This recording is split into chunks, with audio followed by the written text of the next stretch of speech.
Johnny Fontana, Real World NF Scorpio, back with another video. I think it is. I mean, if the printed page filtered out distractions, screened us from interruptions, and encouraged attentive thought, the internet, the network connected computer screen does exactly the opposite. It bombards us with distractions. But we also have some other negative effects. The recent studies show that people who do a whole lot of multitasking, they begin to lose their ability to distinguish important information from trivia. What becomes important to them is simply getting new information. It doesn't matter whether it's good information or bad, just that experience of getting something new begins to be the overriding goal in their intellectual lives. So today we're going to be talking about why INFJs are so hated. Now to the story of a rock star who's helping the Pentagon with top secret military defense projects. No joke. Guitarist Jeff Baxter, if you know your rock history, he was a founding member of Steely Dan, who later became one of the Doobie Brothers and who is now, believe it or not, one of the country's top counterterrorism experts. But at the end of it, he wrote about something that took me back to my conversations with Bill Nolte over at CIA, about something called analysis and synthesis. I mean, most of you talk about analysis. We analyze a problem, where you break a problem down into its smallest pieces and then making it manageable and then use the observation and control of those pieces to try to come up with a solution. But that's only half of it. The other half is synthesis. And when I read John Boyd's essays, I immediately realized that what he was talking about was music, even though he didn't specifically think about that. Because what do musicians do? What do? I mean, I studied classical piano. I started when I was 5 years old. And I grew up in Mexico City, so I played everything from oompa music to rock and roll to classical music to you name it. So every single kind of music that I ever learned or I ever played is reflected in every single thing I do musically, because I analyzed all the music that I'd ever done and ever understood and ever played, broke it down into its smallest components, and re-synthesized it into something brand new. That's what musicians do. That's what athletes do. Now, before we get into that, right, I have a video which I'm going to provide next week in which I discuss knowledge versus information, okay? And it sort of leads into why INFJs are so hated, okay? Because it's all connecting. And you'll understand what I mean by the all-connecting factor. I'm sure a few of you have children out there, and you're probably wondering, is anybody in any of our schools teaching our children how to think in a nonlinear fashion? Or is it just Battle of Hastings 1066? And thank you very much. Is that how we're teaching our kids? When you study music and you study athletics, you are actually learning to think in a nonlinear fashion. You know, I do get a lot of engineers on boot camp, and I'm sure in some small part that's due to the fact that I live in Silicon Valley, you know, San Francisco Bay Area, and there are a lot of engineers here, and that's what attracts them to the game. You know, this idea that it's something they can figure out, it's this puzzle, right? But in reality, game is not some simple arithmetic problem you could just plug quantities into to get a standardized result. You know, an interaction is a living, breathing, dynamic thing where the variables are constantly changing in real time. And invisible threads, quote unquote, are basically made up of all the possible ways that a conversation could branch out from a given starting point. And once you've done enough interactions, you know, thousands and thousands, you'll start to get a pretty good idea of what most of the invisible threads are for a given conversational topic, or a given story, or even a given theme of conversation. So for example, if I'm talking to someone and let's say I say this, well, I know that, again, there's an infinite number of things they could say, but my experience has taught me that there are about 4 or 5 things that they usually do. And for each of those 5 things, I've cultivated a variety of responses, each one imparting a different emotional tenor to the interaction, taking it in a different direction. And I can pick and choose from there. And for each of those, I know that there's about 3 or 4 things that people usually respond to those, and I've cultivated responses for those as well, so on and so forth, and it keeps branching down and down and down. And of course, the more data sets and the more unique interactions that you have under your belt, the more complete and fleshed out that tree of invisible threads is going to be. Now, with this in mind, I absolutely love it when somebody gives me some smart-ass remark or even an insult that I haven't heard before in the field. Why? Because I know it's a new addition to my data set. And the next time that I hear that particular comment, well, I'm going to have a response teed the fuck up and ready to fire off. Hallelujah, motherfuckers. It's the video is about information versus knowledge, okay? And I want to clarify and provide more context. What we have online is a lot of information being provided to the MBTI community, okay? But let's focus on INFJ because that's what really I am involved in. We watch a lot of videos that sort of identify and validate our understandings of our own functions. Yes, a lot of it helps us to come to terms with who we are, right? So we go through stages. I've gone through the stage of like, okay, I'm first here, and I want to know, okay, what is an INFJ?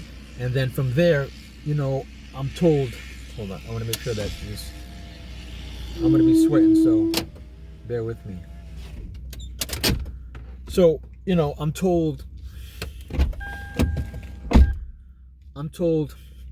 this is what the INFJ is. This is what it is. So we do all this research and we're told, don't come to the forums unless you've done your research and that you fully identify with what an INFJ is. So we have to be able to hold various concepts in our minds, right? We have to be able to say, hey, you know what? We've done our research. We're tired of people being mistyped. Okay, fine. So therefore, I've probably done a whole lot of research about the INFJ, and we all know that that's what we do, right? So we get into this phase of watching videos that validate who we are, validate our functions, and so forth and so on, which is great. I do it just as much as the next person. However, the problem is twofold. We're receiving the information from INTJs and INFJs and other MBTIs, right? MBTI personality types. The problem with the INTJ. So how do you do all these things at the same time? It's called nonlinear thinking. It's the ability to think a number of levels and a number of layers at the same time. That's what musicians do as well. Tempo and time. And by the way, tempo and time are not the same because time is an absolute, tempo is an absolute connected to another word called groove, which can be slightly manipulated. Pitch, syncopation, harmony, counterpoint, lyric. And if you're improvising, you got to think on top of that. That takes some nonlinear thinking too. So one of the first things we need to do is we need to educate our children on how to do this. Especially the INTJ, because they consider themselves close to the INFJ, is that they are TI heavy, okay? So therefore, they're more logical in their approach. They will come to the conclusions with this is what it is, this is what it is. So their delivery is often with regards to TI versus FE versus SE and basically breaking everything down. That's their strength. We have to acknowledge, right? Their strength. I'm going to step back for a moment. I was reading in a publication that we have in government about a gentleman in one of our agencies who said, you know what, I'll bet you that we need to completely reorganize our way of doing analysis. And I think that if we could teach people to improvise, we could be successful at it, because musicians do it. Well, I went crazy. I picked up the phone, called this guy, and I said, we got to have lunch. So we sat down and we had lunch and we talked about it. And interestingly enough, John Boyd wrote something about analysis and synthesis, destruction and reconstruction, analysis and synthesis. Now, it's not just analysis, it's analyzing something. In other words, you all probably know, smarter than me, to analyze a problem, the best way to do it, at least in the beginning, is to break it down into its smallest pieces. A problem usually is very difficult to solve when it's this big 800-pound gorilla, but if you can break it down into Vienna hot dog-sized hors d'oeuvres, you can solve this problem or go a long way to it. But what Boyd figured out is it's not just the analysis part, because then you have to synthesize, which means you take all of those pieces that you have broken down and reorganize them in such a way that allows you to see the problem from a different perspective and may give you an answer. So therefore, if we must acknowledge, we must be receptive to the information that they provide in the manner of which they deliver it, because that's their strength. We have to do that. We cannot just be like, oh, well, no, you're an INTJ and you provided me this information, but I don't like the way you're delivering it. No, we have to acknowledge their strengths. That's what an INFJ, that's one of our gifts, okay? Our ability to see the nuances and have different, being able to hold multiple concepts in our minds, okay? I'm sweating like a Coke ball out of barbecue, but it's okay because I don't want the noise to disrupt this, because I'm really going in now. It's called nonlinear thinking. It's the ability to think a number of levels and a number of layers at the same time. About 6 years ago, he said, Skunk, I got a problem with my daughter. I said, what's the problem? Well, she's texting, and then she's looking at MTV, and then she's on the phone, and she's doing her homework, and she's on the computer, and she's playing a video game on the side. I said, so what's her grade point average? She said, B+. I said, what's your problem? I mean, all you're doing is you're seeing a generation transform itself into adapting to social media and newer technologies. And they do it seamlessly. That's the good news. The bad news is that the National Geospatial Intelligence Agency, when we were looking at how we would describe the kind of candidate that we would want to be an image analyst, what we found was these kids were real good at all this stuff. But what they couldn't do is they couldn't think deep into a problem. So the INTJ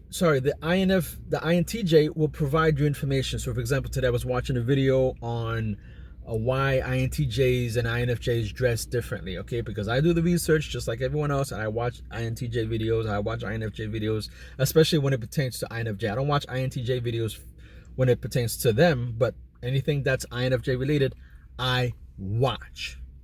But I also watch other videos, as you can see when I provide, my supporting content. I'm into other areas, of interest as well. It's not. But when it comes to MBTI, I, just go into the INFJ because I want information from the INFJ point of view, which I'll explain later on.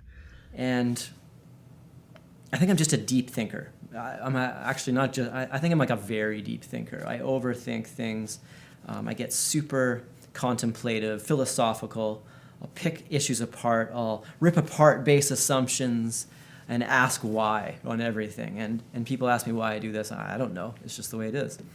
It's just what I do. I cannot just sit here and be in the moment. I have a really hard time with that, like live in the moment. I'm like stuck in the future, planning something or, philosophizing about whatever. And other types of people basically find it quite easy to live in the moment, and that's where they are. So I kind of, the problem is when these two types of people get together, and sometimes it just doesn't work out very well.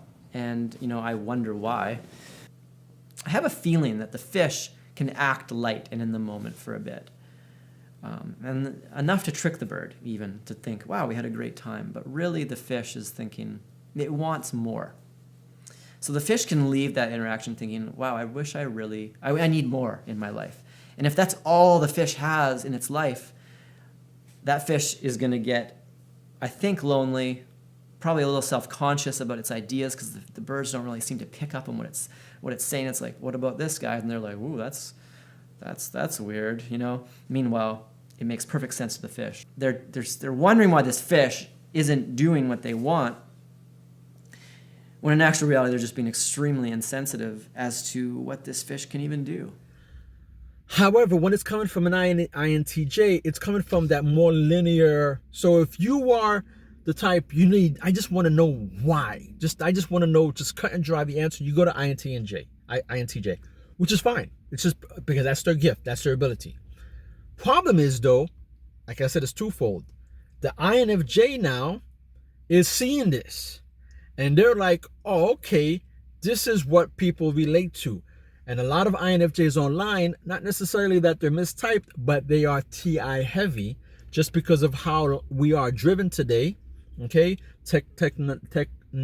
technologically speaking, everything is like ADD, drive, cut and go, 30 minutes or less, 15, no long version, keep it short, keep it simple. So now we tend to now, use this sort of like direct way of delivering our information. So now the INFJs, who are also many of them TI heavy, use this delivery as well. Well, one of the mysteries about these intellectual or cognitive effects of technologies is that until fairly recently, we didn't really have a cause. We didn't know why that was going on. But in the last few decades, neuroscientists and psychologists have discovered that our brains are very adaptable at the cellular level. If you think about when you read a printed page, the ways of thinking that in effect you're training yourself to do are the ways that require deep attention, close concentration on one thing. In those types of thinking, it turns out, which are hard to do, I think naturally we like to be distracted, but those very attentive ways of thinking have been associated with the ability to create deep memories in our own minds, to create the connections between information and experiences that give richness and depth to our thought, to certain types of conceptual thinking and critical thinking and even creative thinking. What you have with the net is this persistent state of interruptions that short circuits that deep attentive thinking. Which is fine, it's great. But here's the problem. You can only go so far with numbers and facts. Right? Clip number 1, go. And here too, before the mechanical clock came around, people's perception of time was as purely as a natural flow. When you have the mechanical clock, suddenly that flow is broken up into tiny, perfectly measurable units, seconds, minutes, hours. And what happens again is, beyond the practical uses of the clock, you get a more scientific way of thinking introduced to the human mind. We suddenly pay a lot more attention to measuring things precisely and to cause and effect. So every time we have one of these new, what I call intellectual technologies, that come along and change the way we gather information or the way we look at the world or the way we communicate with each other, we also see, either subtly or fairly dramatically, a change in the way we think. So you see what I'm saying to you? So as a result now, INFJ, we like, no, I don't want the answer. Why? Because I've already researched it. I don't want to be mistyped.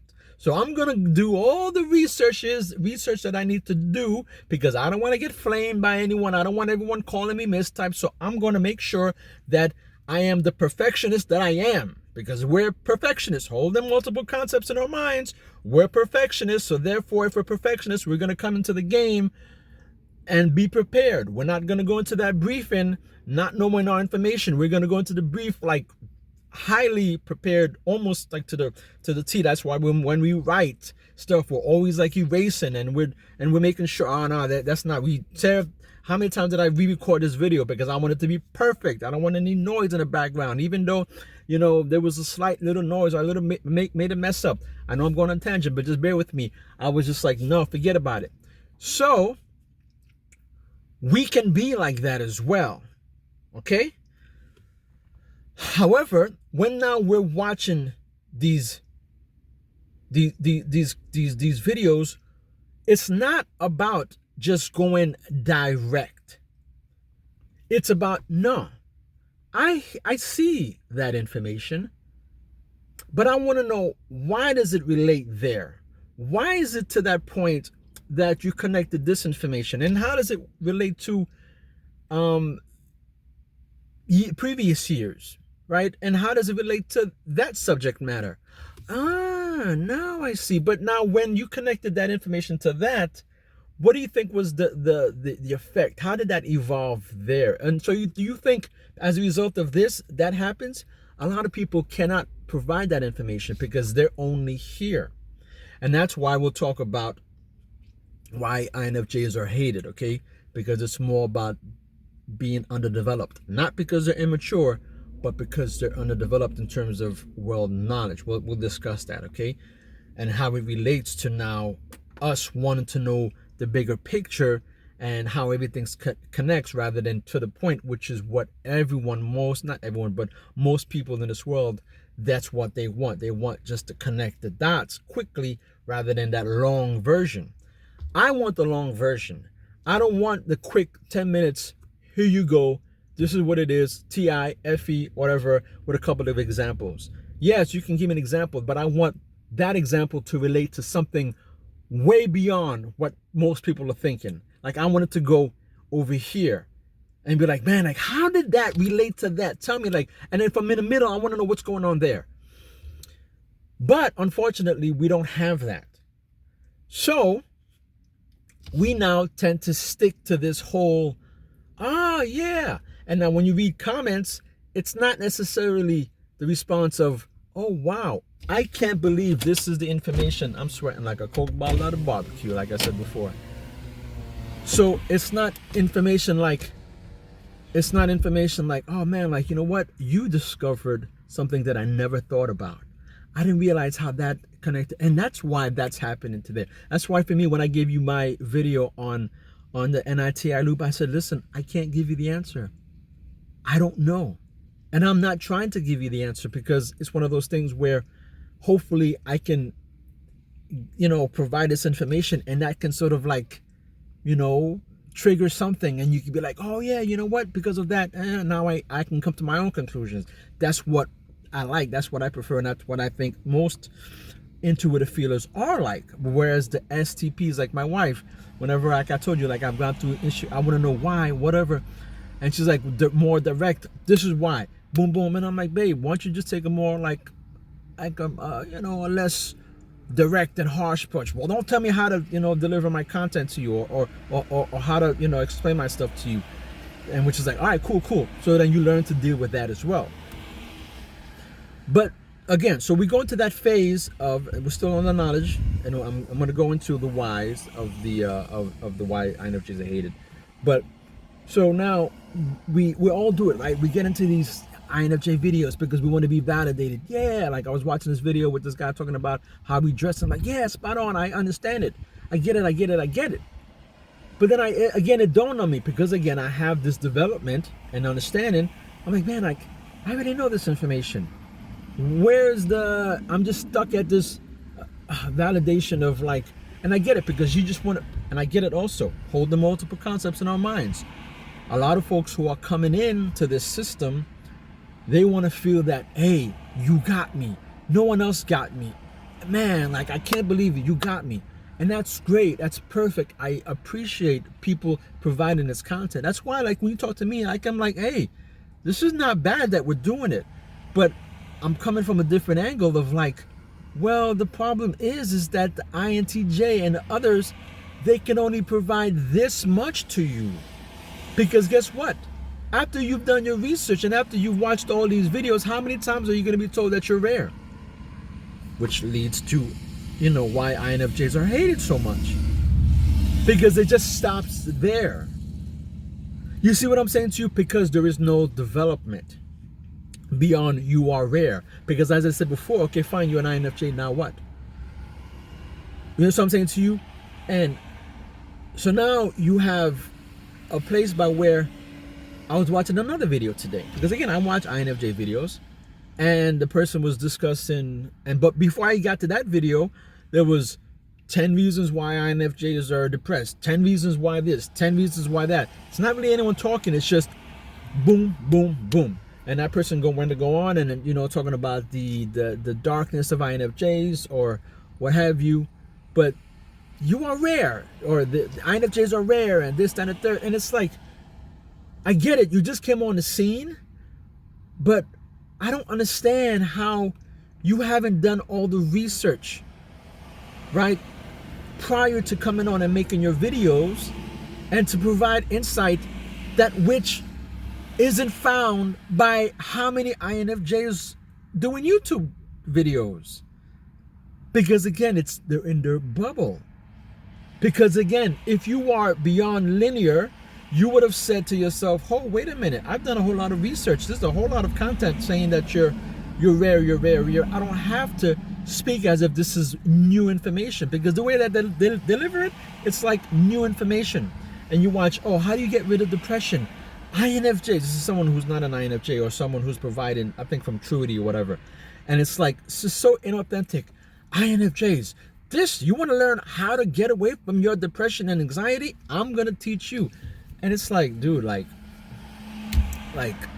seriously, like, I don't even want to hear that. Because again, it's like inauthentic because we pick up on that. And you know that we do. So, let's lead into the whole, because now you saw how I connect the dots, right? Now let's lead to the why INFJs are hated. A lot of the INFJs are hated because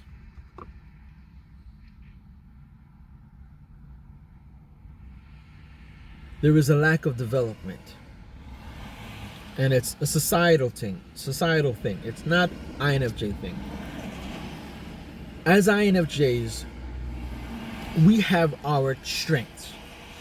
INTJs, ISTPs, ENTPs, ENFPs, ENFJs, they have their strengths.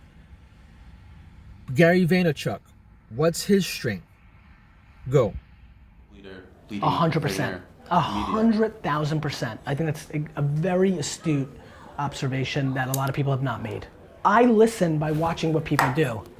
Like, I already know what sneakers he's wearing, right? I'm paying attention to how you're wearing your hair.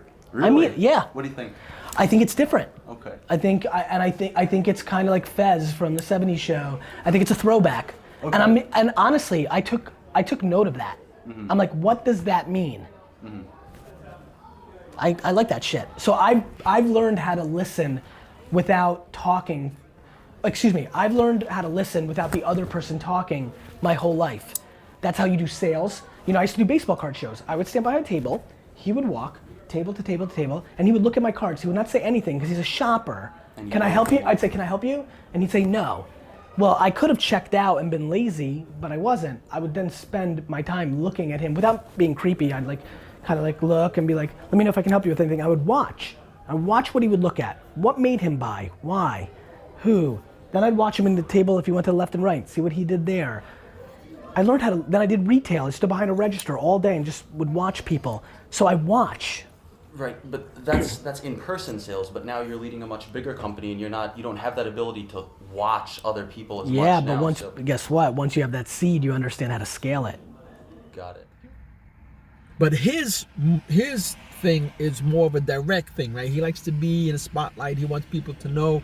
He'll be like, hey, go, and really doesn't really take the more like subtle approach of like, hey, I get where you're coming from. I see. You got to do it, but like, you know how we take it. Hey, you got to do it, but I can see why. I can see so many sides. That's why sometimes we get caught up because we see so many sides, and sometimes we don't actually come to like a conclusion because it's like we're afraid to offend either side. So it's like, oh man, like what do I do now? Because we're caught in the middle, right? Because I see everyone's side and I don't want to like pick a side. So, but the ENFJ will just be like, bro, go do it. Forget about what other people think about you. So that's their strength, right? So you go to them to be like, oh, okay, let me get some of that so then I can be a little bit more extroverted so I can not care what other people think. Unfortunately for the INFJ, we're the weirdos. Now you take somebody like me, right, who's a freak by nature, you know what I mean? I'm just different, right? You take me and you put me in a system like that, what am I supposed to do? Right? Because to be myself is to actually be counter to a system that's rewarding. And you know that we're the weirdos, right? And that's why, like, when I talk to you, see how I don't talk to you like these other folks? That's one thing I don't do. I don't talk to you like you're like you're beneath me, or like you're like, I don't do these, oh yeah, you know, we should get out of this, you know, how do you get out of the anxiety? Like I'm better than you, that you are like crappy pieces of like, you know, dirt. I don't talk to you like that. I'm talking to you like we're just like together. Only thing is I have a little bit more experience, so, and I have, you know, more leadership, you know, training and so forth. So that's why I'm doing it as a mentor. And that's how you know how we do it. We act as if like we know everything. But I'm not trying to talk to you as if like you're beneath me, right? Like, you know, like you're a victim. No, like I'm saying, hey, we're all together in this. Here's the deal. This is what I've been learning. This is what I'm going to provide to you. And guess what? You go out there based on your your exposures to different things and how you've developed your functions, you come to me and then you tell me, and I can be like, now I get it, because you have different types of INFJs. You have the healers, you have the more scientific TI heavy. So when it comes to that, I'll go to you with the healers. I'll come to you, hey, I have a problem. What do you think about this and that? And I expect you to now deliver the information to me with as much passion and conviction as for me, I'm the one, I'll go in, right? I'm the SC driven one, because growing up in New York and so forth and so on, I had to be a little bit on guard, so I had to develop certain functions. So I'm gonna go in there and use my intuition and my FE in order to be like, man, forget it. I'm gonna go in there and I'm gonna take one for the team and help people out. So now, the problem is that we have a lack of developed INFJs online, not in terms of maturity, but in terms of not having that world knowledge. Because for us, we have to be fully knowledged. Like I said before, the others, they have their own specialties. Us, unfortunately, we're the weirdos. We tend to see things beyond others. And what happened is that, especially online and on YouTube, we get caught up in this sort of linear way of thinking, of just being here, and we can't expand beyond it. However, we'll call it out. We're like, yeah, because you sort of have that thing, and you're like, yeah, and this is what it is, and you'll shout out the answer, but you're not realizing that by you shouting out the answer, not everyone is willing to accept it, because we're the weirdos. So you have to now learn how to navigate these waters. And so I'm having to learn on the fly at 1,000 miles an hour that I literally just can't talk about certain things anymore. I say things in private I would love to say in public. I don't have the full-time damage control press agent like Mitt Romney does. You know what I mean? I don't. I'm a one-man gang for the most part. What's interesting to me about artistic response is most have taken the let's just pretend the party's still going. Most music, if you listen to the radio, most music is, hey, everything's great. I'm having the time of my life. Right. Everything's great. Tonight's gonna be a good night. Yeah. It's all like, just keep that party going, keep that 808 kick running into infinity. And I'm sorry, we're about to hit a wall where that's just not going to work anymore. So there are artists out here who are trying to represent kind of an anticipatory wave that's coming. What does it mean to lose something? In my case, it's like, what does it mean to lose the American dream? I know it's not the Canadian dream, but I mean, we've lost a lot of the American dream. I mean, you have the government coming out and saying, yeah, we're spying on you. So what? So we're hated because we're not like the others. We have a tendency of taking different directions and seeing different things. So the more developed folks will be like, nah, bro, I get your point. And I get your point, but let's look at it from this way. And then we get pummeled upon because it's like, no, we don't want that. We want it, my way versus his. So everything becomes polarized, right? So,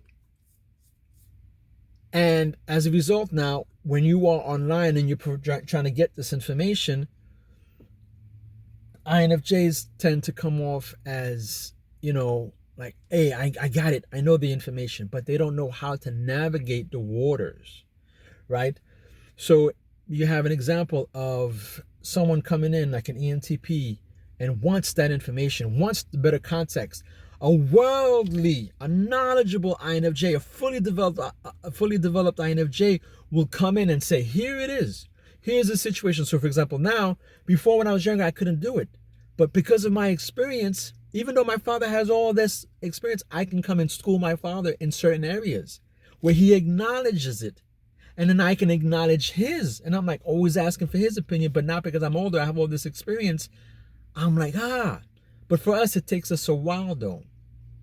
Because, and that's the thing, it's like, so for example, let's say you get involved in sports or whatever, you realize, oh man, all the S-types, they're so graceful, like they actually know, like how to deviate and twist and turn, and they're so active, and like, I'm not good at that. Or let's say, but you acknowledge their strength, so you have to come to terms with, hey, that's their strength. Don't try to compare yourself to them. When you're in other areas and you start studying everyone, and you're like, now I see the situation. Now I see what's going on. And then guess what? As a result now, you start to develop your abilities, right? So now let's say you're in a room full of different personality types. in the beginning, you're like, oh man, everyone seems to be like so much better than me. They're so much developed, and I'm just not getting it. And then slowly but surely you start figuring things out. You're like, I know your weakness. Not in the terms of manipulation, but in terms of, I see, it's us. It's something that we keep, within us. Obviously, I'm divulging this information because I'm talking to INFJs. And that's the thing. I don't like to undermine and talk down to people. I see so many INFJs like talking to INFJs as if they're like victims, as if like, oh, how do you get out of depression? How do you do that? No, bro, like stop it. Like talk to us like we're normal. But anyway, you start to see these folks and for who they really are. That's what we do, right? Because that's what we do, right? We start to see their weaknesses. It's not because we want to, it's there. Like we get it.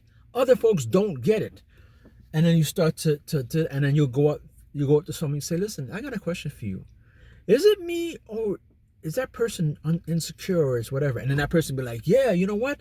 That person, I like dealing with people who actually can say what it is and how it is. But that person is very, in and out, doesn't really, say what's on their mind. And you can't really get a read on them. And they wear their emotions on their sleeves and be like, yeah, I got it.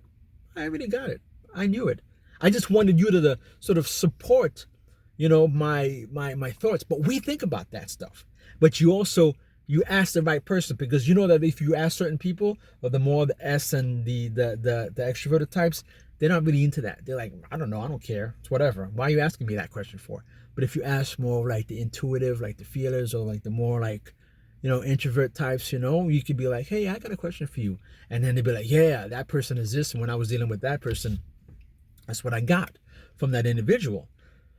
So we're into that. We can do these kind of things, whereas others don't do that. So now we come into a place by where a lot of the INFJs online don't know how to navigate these waters, right?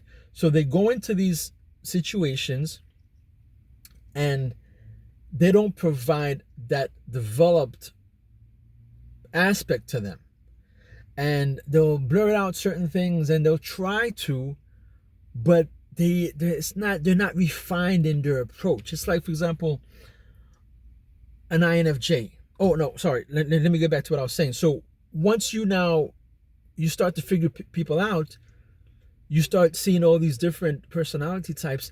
Then guess what? Many INFJs, unfortunately, the ones who are online, you can tell who's who and who's not. They'll be able to see this information. And here's what we're going to talk about in terms of navigation. They'll be able to pick up, oh, I see this, I see that, I see this, I see that. The developed INFJs, how do you develop? You're not developed because you just wake up. You're developed because you have to go in and you have to immerse yourself in these situations, like I said in my other videos. But guess what? You don't hold this information for yourself. You take, when I say you don't hold it, you don't just acknowledge it and not do anything with it. You now introduce the chameleon-like effect. You take a piece of this ESTP, you bring it to you. You take a piece of this ENFJ, you bring it to you. Like the ENFJ, like a Gary Vaynerchuk. What is his strength? Clip, go. So you say, because the ENFJs are a little bit more extroverted. So they like, the limelight and so forth and so on. But they understand people. So it's like, hey, I understand people too. I'm a little bit more empathetic. I can see different sides. I'm not as aggressive as a Gary Vaynerchuk. But we both see it. So I'm going to take a little bit of his aggressiveness to sort of compliment me. Not that I can become like him, but just so that I can become a little bit more extroverted, so I can go out there and be able to sort of like, put myself in these situations, right? And then therefore get a little bit of more of and develop more of some of the functions that I would not have had if I just left myself like that. You take some of the ISFJs. ISFJ, you can tell they're somewhat similar like the INFJ, but they're more of a planners. They're more of like detailed. They're more of like, this is how it is. And whenever you start to go into these places, they can't get it. Like they're like, oh, this brain, too much stuff. Like when you try to like talk about space and all this stuff, they're like, no, this is too much for my brain. You know, even though they know people, they can feel energies and so forth, but for them, it's like they'll go in and out of it. We'll sit there forever. Like we'll go into that space of that weird, let's go into that deep space forever. Them, they'll go in, but they need to step out because they can't take it. We'll just sit there and like, I love it. This is my world. For them, it's like, I'm out. You know what I'm saying to you? So, but again, whether that person is an ISFJ or not, you don't know for sure.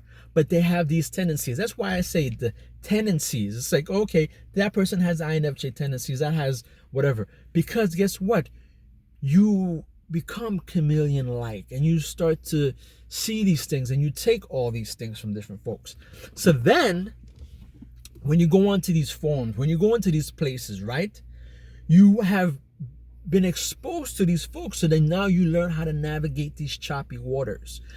The ESTs, all these folks, they'll see these choppy waters and they'll go in head first because they don't want to know what's coming next. They just want to go in there and like, no, forget about the fluff. I don't want to know what's there. INFJ says, hey, I'm telling you, you go there. There's something there because I could just tell. Just by the way that you're approaching it, something's going to happen. I don't care. Let's get in there right now. Let's skydive. Let's boom, boom, boom. And you know that those types are the first person to sink. They'll go, and they just like break down, right? That's why a lot of people, they go on leave, they shut down quickly. You're like, well, what happened? Whereas the INFJ, the developed ones, it takes us a while, like I talked about before, it takes us a while. We're in these choppy waters, and then you get in there and then you start figuring out the wave patterns and all this stuff, and you start to say, oh, okay, now, it goes up here. Time it. Boom, boom, boom. Hey, INTJ, according to your calculations, where do you think this is? Boom. Hey, INFP, you know what? I'm thinking, I'm a little scared, how do you think I approach this situation? Like, I'm in my feelings right now. Hey, I got you, bro. It's just okay to feel this way, but you're going to have to talk to the ENFJ because I'm not really going there. Hey, ENFJ, how do you just go straight on? I can't really go straight on, bro. Just go straight on. I got you. Don't worry about it. And then you get into there, you start figuring out, and guess what? You're navigating these choppy waters smoothly because now you have longevity. Because you've developed all these abilities, right? And you've sort of conditioned your senses to be like, I'm going to deal with all this crap. And that's why for me, like I go into my space sometimes, but I have to get back up because I've learned to overcome a lot of these things, right? And I'm going through these choppy waters, and that's why, like in the office and around me, I'm always the one. People will notice the ISFJs, the INFJs, the INFPs. They'll notice when I'm down. They'll be like, "Oh, you look tired. You look this," but other folks won't because I maintain steady, right? Like when I'm at home. My immediate folks, they know when I'm down. Like, hey, I'm in my space, you know me, whatever. But when I'm about, I put on a face. So it's like you don't know that I'm down. And sometimes it can be very draining because like we have to like be up there whole, that's why we have to code switch. Which reminds me, and that's the problem.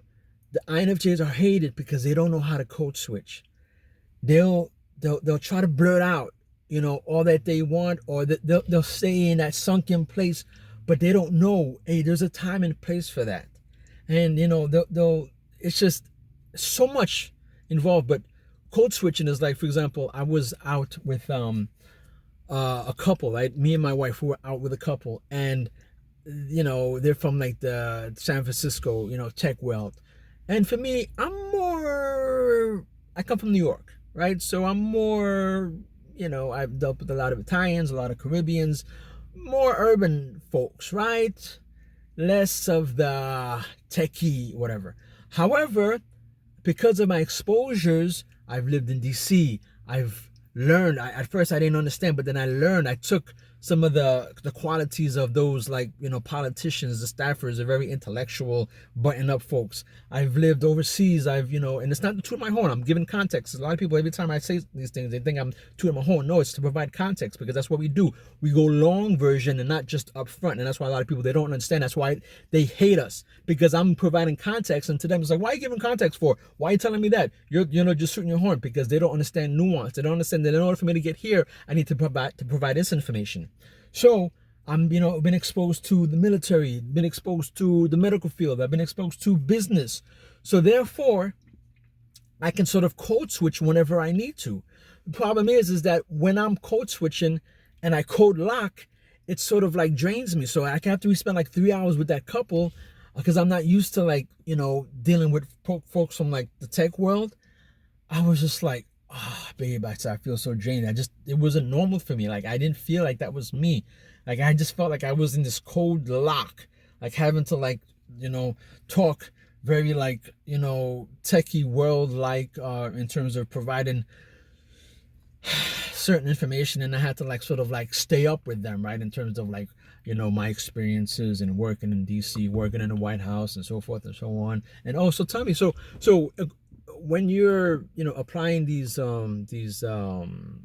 programs, right, like how do you actually navigate through that? And I forget the conversations that we're having, but it was more of the lines of that. I was very I felt uptight. Part of it, yeah, it was because we were, we had known each other for the first time. We had met each other for the first time. It was our first date and whatever. But still, it's like I felt that I had to be up there. And if I had gone back to my normal, I know because of intuition, they would not relate. Like if I was just like, yo, dude, yo, talk to me. Yo, what's going on, son? Yeah, really? Yo, I'm talking. Yo, my man. Yo, over there. Like I'm telling you right now, son. Like, are you kidding me, kid? Are you kidding me? Like if I was like that, that's me. That's who I am naturally. If I was like that, they would not get it. Like they would be like, dude, like who are we having dinner with exactly? So I had to sort of like get on that level of like, yeah, actually, you know what? I spent quite a few months in California. I went to I visited up and down the coast, and it was really funny because I experienced something that I've never experienced before, just the change of landscape, from when I was living in DC and so forth and so on. And so I had to be on that level just constantly with them, and it was just so draining. But guess what? That is the ability to code switch. And once you're fully developed, once you have this information, once you are able to be on par with all kind of like different social issues and so forth and so on from an unbiased approach, then that's when you become that INFJ. That's when you become that developed INFJ, right? When you can have conversations and understand, yeah, that person is actually leaning towards that side. Let me not reveal my personal ideology because I don't want to clash with that person. Let me just go ahead and just challenge that person by asking that person questions. So what do you think about that? Really, and just keep asking questions, right? And be like, and that person is just talking, revealing. Meanwhile, it's like you have your own opinion, but you're not really sharing it because you're allowing that person to provide that information. Because you know that if you provide your information, that person is going to like, it's the same thing with and I'll tell you different, because there are two different types of examples that I can use because they're just readily available examples, right? When it comes to dealing with sexuality, right? And I use this so often, but it's just readily available. A lot of INFJs, because they're not worldly, they're not developed, you'll say, hey, what do you think about infidelity? Talk to me about this. What are your thoughts? Because people come to the INFJ, they want to know. But a lot of INFJs who don't have this experience will just come from a more self-reflect, self-digest, anecdotal perspective, and they'll be like, oh, sorry, I don't like that. I would never do this. I would never do that. Boom, boom, boom, boom, boom, boom. Meanwhile, the person asking the question really didn't get an answer because they wanted perspective. They wanted context. They weren't really interested in how you approach that situation or your likes and dislikes about that. I'm not sort of in need of knowing about your moral values, right? I want you to keep it aside. I want you to provide me context. I want you to tell me, well, infidelity stems from this. Well, let me give you the history of infidelity, right? And from there, let's go on and discuss the linear path of relationships. And then from there we can figure out what's going on. So I'll give you a clip here. Then we wanted a sexuality within marriage that was a sexuality that was connected, emotional, sexual, satisfying, luscious, with all of that. And now we're talking about a sexual freedom within marriage. And that is going to become the next conversation. Look, monogamy used to be one person for life. Today, monogamy is one person at a time. And everybody goes around saying, I'm monogamous in every relationship. There's no monogamy in your memories, and there's no monogamy in your fantasies. So the only place you have monogamy is in reality, and that's a rather small portion of your consciousness. You see what I'm saying too? But now, no, everything is very polarized because everything comes from their own perspective, right? First, like he says here. Drinks and so on. It sounds a lot more healthy to me because everything at the moment seems to be coming, like you can't speak without having your position set first, and you're not really allowed to say, well, I don't know. I'm willing to go this way, I'm willing to go that, let's debate, let's talk, and we'll see. No, you start with your position. I noticed that for about 3 or 4 years ago on YouTube, people would be saying, is this guy a liberal or is he... It's got nothing, it's a fucking video on psychology, who cares whether I'm a liberal or right-wing? What difference does it make? Yes, because confirmation bias, belonging to a silo, a thought silo, belonging to a bubble, being with like-minded people, fending off countervailing information and the intrusions of reality. And so these have become the main art form in online. Right? So then as a result now, it becomes just a polarizing effect when you discuss these issues, as she says here. Voilà. But the conversation does not include any of this. The conversation is kind of simple categorizations of black and white and good and bad and villain and victim and perpetrator, and that's the language. It's a criminalizing language. It doesn't help anybody. You understand that infidelity is going to become a major subject in your elections. The woman that is the candidate is resented by many and for having chosen to stay. And choosing to stay when you can leave is the new shame. The new shame, that's the new secret. That language basically kills families many times that were perfectly good families. And furthermore, to think of infidelity as the most severe, Americans, 91% believe that infidelity is worse than cloning, than suicide. I mean, it's become like the worst of betrayals and violence. And it's, contempt, indifference, neglect. There are lots of other relational betrayals that are not just about infidelity. I know that I'm repeating the information, but I'm providing the context. So therefore, a lot of INFJs get hate because although they mean well, they understand the information, they just don't know how to finesse because why? They're not developed. So I went through all of this just to say that most INFJs online are not developed. Most people online are not developed. And that's why you have polarizations. That's why everyone is divided, because they can't see both worlds. They can't see nuances. They can only see them because they're taught to see this, and they haven't gotten out of that bubble of being able to. And the ones who actually can see and paint the picture, they are the ones who unfortunately are told to go away because they go against status quo. But you have to understand how to be able to finesse it and how to navigate these waters. So if you're coming across ESTs, you have to be on that level. You have to, get with them as well. It's draining, but the more you do it, the more you involve yourself, you be like, okay, now you learn how to what do you call it again? What's the word I'm looking for? You learn how to not time yourself, but you learn how to manage the approach. The word I'm looking for, but you don't constantly, go in.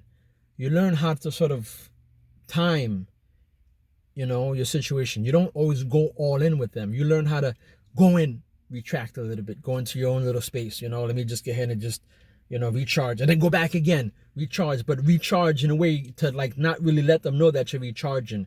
You see what I'm saying to you? Like mask it by going somewhere else and pretending something else, and then you come back. Like, all this is like stuff that like you have to learn. But guess what? And this is the last thing I'm going to say. And it goes back to what I was saying in the beginning.